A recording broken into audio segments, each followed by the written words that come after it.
안녕하세요. 열린민주당TV 1회 방송, 저는 진행을 맡은 창준의 대표 김상균입니다. 그리고 오늘은 1회 정말 상징적인 의미로 주진영 전 하나증권 사장 겸 전 열린민주당 최고위원님 모시고 여러분께 인사드립니다. 주진영 대표님 인사 부탁드리겠습니다. 네, 안녕하세요. 주진영입니다. 예.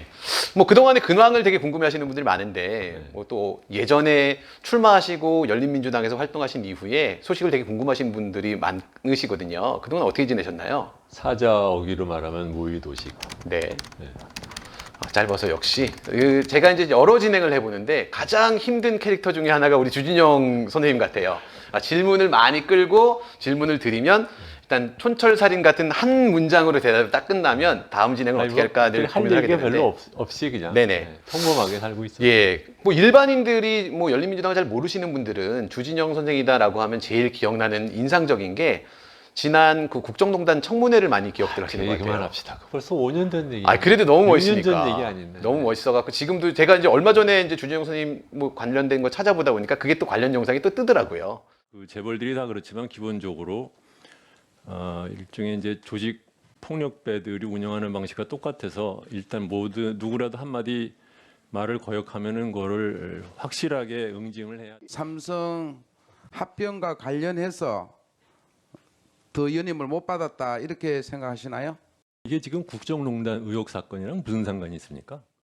근데 그때 이제 제가 개인적으로 되게 궁금했던 건 조금 위축되거나 아니면 조금 수위 조절을 해야 되거나 이런 생각을 해보지는 않으셨나요? 수위가 난 높았다는 생각은 한 번도 안 해봤는데 지금도. 그 당시에 이미 수위가 높지 않았는데 근데 그 반응을 보면서는 놀라지 않으셨어요? 네, 그거는 뭐 예상하지 못했는데. 음. 네. 근데 제가 어디를 가서는 약간 좀 건방져요. 그렇죠.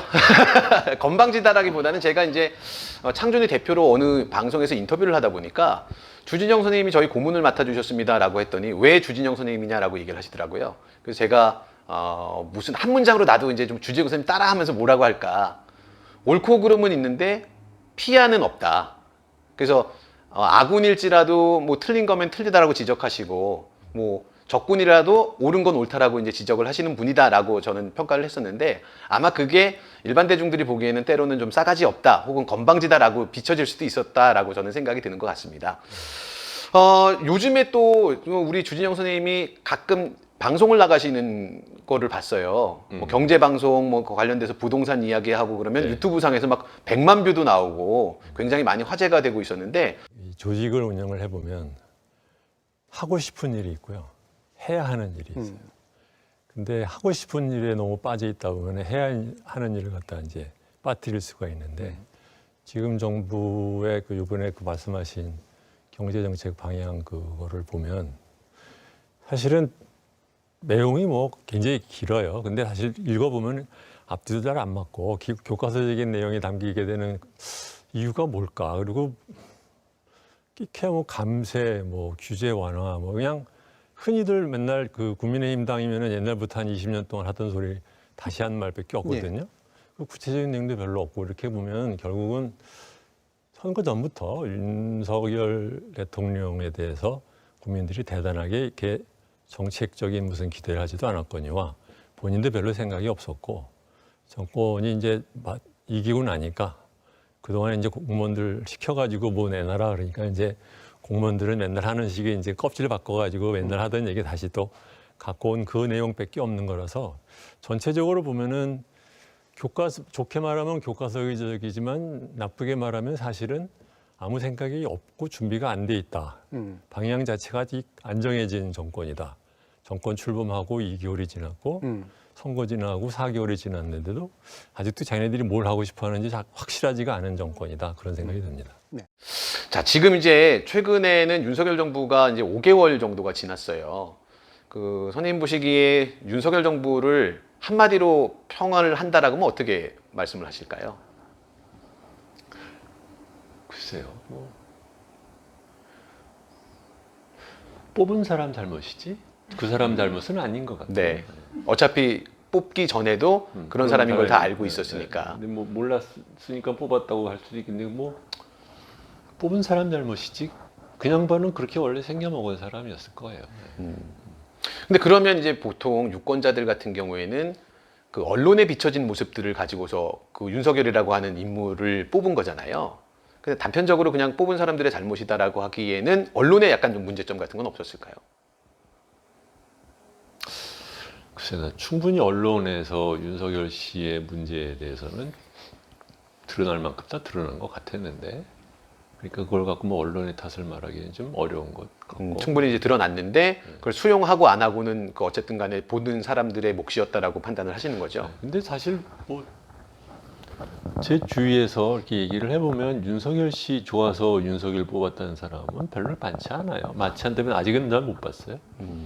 이재명 씨가 싫어서 뽑았다는 사람, 아니면은 애초에 문재인 정부에 대한 혼을 내주고 싶어서 뽑았다는 사람, 이 두 가지가 더 많고, 윤석열 씨 자체에 대해서 무슨 좋았다든가 기대를 해서 뽑았다는 사람은 아직 못 봤어요. 그러니까 그건 주변이라고 하시면 보통은 그래도 뭐 학식도 있으시고 그 생활 수준도 어느 정도는 좀 안정적인 분들 계층을 말씀하시는 거잖아요. 그냥 뭐 중도층이죠. 그냥 네. 양쪽 익스트림한 사람들이 내 주위에 별로 없으니까. 네. 그 중도층들이 중에서 윤석열을 뽑은 사람은 대개는 윤석열에 대한 기대가 아니라 이재명에 대한 그 혐오감 또는 문재인 정부에 대한 응징심, 이 두 가지 중에 하나였던 것 같아요. 그럼 혹시 이제 그런 평가를 가지고서 대선을 임하셨던 분들이 최근에 이제 윤석열 정부 5개월이 지난 다음에 어떤 평가를 하는지도 들어보셨나요? 말하려면 내가 난 하지 마 이렇게.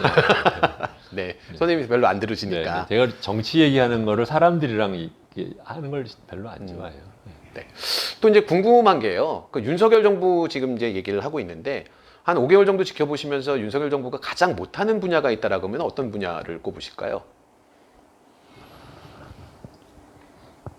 그렇게 물어보면 되게 잘하는 분야를 물어보는 게 낫지. 아, 그렇죠. 뭐 잘하는 분야. 그럼 이거는 그래도 윤석열 정부가 그나마 괜찮은 것 같다라고 하는 분야는 있을까요?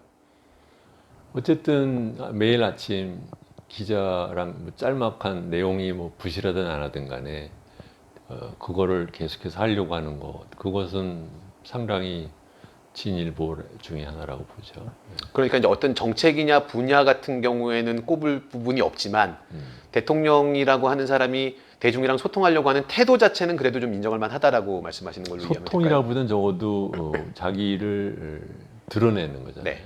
그런 면에서는 어쨌든 언론에 대한 노출을 감내하는 네. 감내하는 거죠. 사실은 그게 매일 아침에 어쨌든 불편한 질문을 할 수 있는 거 뻔히 알면서 그것을 자기가 꾸준하게 하겠다는 것도 그 대단한 노력이라고 봐줘야죠. 근데 그렇게 따지면 도어 스태핑을 하면서 계속해서 지지율이 하락하고 있다라고 하는 거는 좀 이해하기 어렵지 않을까요? 그러니까 그만큼 봐줘야 되는 거죠. 아, 그럼에도 불구하고 계속해서 한다라고 하는 게 어지간한 사람 같았으면 진즉에 안 했을 텐데.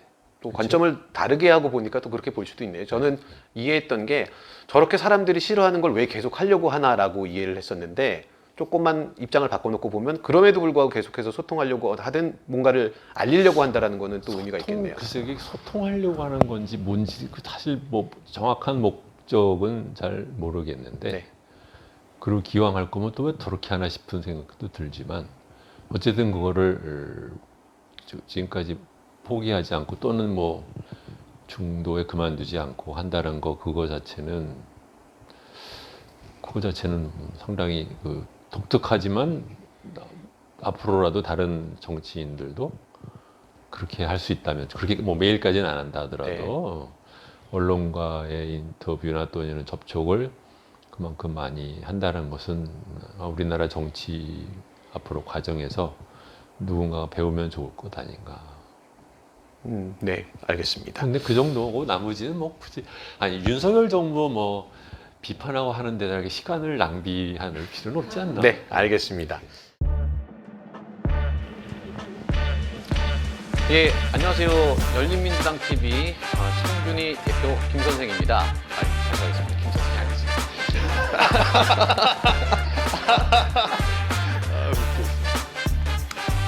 안녕하세요. 열린민주당 TV 이거 살려줘야 돼.